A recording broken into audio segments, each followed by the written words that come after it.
আসনটি রাখা হয়েছে দ্বিধাদ্বন্দ্বের মধ্যে। আমরা কোন চুক্তিতে দ্বিধাদ্বন্দ্ব মেনে নেব?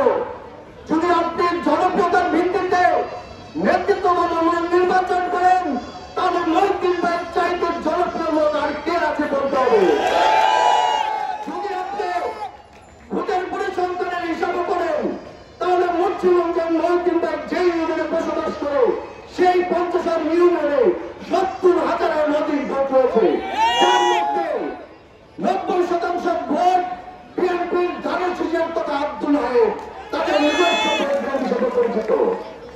একজন মনোনয়ন প্রত্যাশী প্রার্থীর নিজ অঞ্চলে 70,000-এর মতো একটা বিশাল ভোটব্যাংক থাকার পরেও বিগত আন্দোলন সংগ্রামে জীবন বাকি রেখে সংগ্রাম করার পরও যদি দ্বিধাদ্বন্দ্ব থাকতে হয়, তাহলে আমাদের মনে প্রশ্ন জাগে, তাহলে একজন মনোনয়ন পাওয়ার ক্ষেত্রে তার মাপকাঠি কি হতে পারে? তাই সংগ্রামী সাথী বন্ধুগণ, আমরা প্রত্যেকেই মনোনয়ন দেওয়ার পূর্বে কেউ না কেউ তার পক্ষে বলতে পারি, কিন্তু যখন দল থেকে মনোনয়ন দেওয়া হবে তখন অবশ্যই আমাদের প্রত্যেককে ধানের শীষের হয়ে কাজ করতে হবে। এবং আমরা দৃঢ়ভাবে বিশ্বাস করি এই মুন্সিগঞ্জ 3 আসনে জননেতা মহিউদ্দিন ভাইকে দেশনায়ক তারেক রহমান ধানের শীষের প্রতীক তুলে দেবেন। তিনি বিগত সময়ে যেভাবে নেতাকর্মীদের পাশে থেকেছেন, সেইভাবে আমরা কিন্তু এই জেলায় আর কোন নেতাকে পাইনি। যদি মহিউদ্দিন ভাই কোন কর্মসূচির নেতৃত্ব না দিতেন, তাহলে মুন্সিগঞ্জের বিএনপির কর্মসূচি পালন করার মতো একজন নেতাকে খুঁজে পাওয়া যেত না।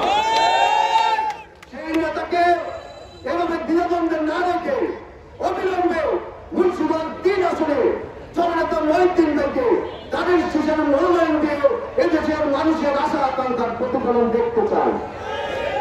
সংগ্রামী নেতৃবৃন্দ, আজকে আমরা যে মঞ্চটি যেখানে করেছি, এই মঞ্চটি যে রাস্তার উপর দাঁড়িয়ে, সেই রাস্তাটি এর পূর্বে একটি খাল ছিল। মুন্সিগঞ্জ শহরের আজকে যে আমরা অবকাঠামোগত পরিবর্তন দেখি, যে উন্নয়নের ছোঁয়া দেখি, সেই উন্নয়নের ছোঁয়া কার হাত ধরে হয়েছিল?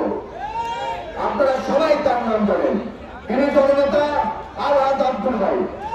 শুধু বিএনপির একজন কর্মী হিসেবে নয়, এই অঞ্চলের একজন নাগরিক হিসেবেও আমি তার প্রতি কৃতজ্ঞতা প্রকাশ করছি। কারণ তিনি যদি এই অঞ্চলের জননেতা না হতেন, তাহলে আজকে আমরা যে সড়কের উপর দাঁড়িয়ে সেই সড়ক থাকতে না খালি থাকতো। তাই সংগ্রামী নেতৃবৃন্দ, আব্দুল হাই তার সারা জীবনের রাজনীতি দিয়ে এই অঞ্চলের যেভাবে মানুষকে আগলে রেখেছেন, যেভাবে নেতৃত্ব দিয়েছেন, যেভাবে প্রতিটি ঘরে তাদের শিশুকে পৌঁছে দিয়েছেন, আমরা চাই তার অসুস্থতার পর তার জায়গাতে যিনি নেতৃত্ব দিয়েছেন, নেতৃত্ব দিয়ে দক্ষতার সাথে প্রমাণ করেছেন তিনি কতটা যোগ্য, সেই নেতাকেই আমরা এই অঞ্চলে ধানের শীষের মনোনয়ন হিসেবে পেতে চাই। সংগ্রামী সাথী বন্ধুগণ, আপনারা সবাই সেই জননেতা আলহাজ আব্দুল্লাহর জন্য দোয়া করবেন, যেন তিনি সুস্থ থাকেন। এবং আমি বিশ্বাস করি তিনি যদি দোয়া করেন, এই মুন্সিগঞ্জ 3 আসনে যার জন্য দোয়া করবেন, তিনি কিন্তু মনোনয়ন পাবেন। আমরা তার সাথে কাজ করেছি, দীর্ঘদিন তার দেওয়া পেয়েছি। আমরা জানি তিনি নেতা হিসেবে কতটা মহান ছিলেন। এই মহান নেতার প্রতি আমাদের কৃতজ্ঞতা থাকা উচিত, তার পরিবারের প্রতি আমাদের দায়বদ্ধ থাকা উচিত। তার বর্তমানে তার পরিবারের যারা নেতৃত্ব দিচ্ছেন, তাদের হাতেই বিএনপি সুরক্ষিত থাকবে, তাদের হাতেই তাদের শেষ সুরক্ষিত থাকবে।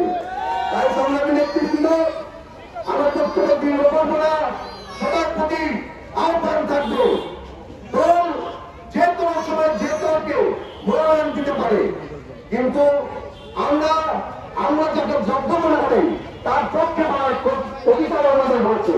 কিন্তু যখনই দল তাকে মনোনয়ন দিবে, তখন আমাদের সকল পক্ষ সকল দলের উপরে তাদের শীষের পক্ষ কাজ করতে হবে। কেননা বিএনপি দিকে থাকলেই আপনি আমি দিকে থাকবো, এদেশের জনগণের অধিকার মানতে হবে, এদেশের মানুষ ভালো থাকতে পারবে। তাই বিএনপির স্বার্থের জন্য আমাদের সবার ব্যক্তি স্বার্থ ত্যাগ করে কাজ করার মানসিকতা তৈরি করতে হবে। সেই আহ্বান জানিয়ে আমার সংক্ষিপ্ত বক্তব্য শেষ করছি। বাংলাদেশ জিন্দাবাদ, বাংলাদেশ জাতীয়তাবাদী যুবদল জিন্দাবাদ, শহীদ জিয়া জিন্দাবাদ, আলহাজ আব্দুল্লাহ জিন্দাবাদ। ধন্যবাদ।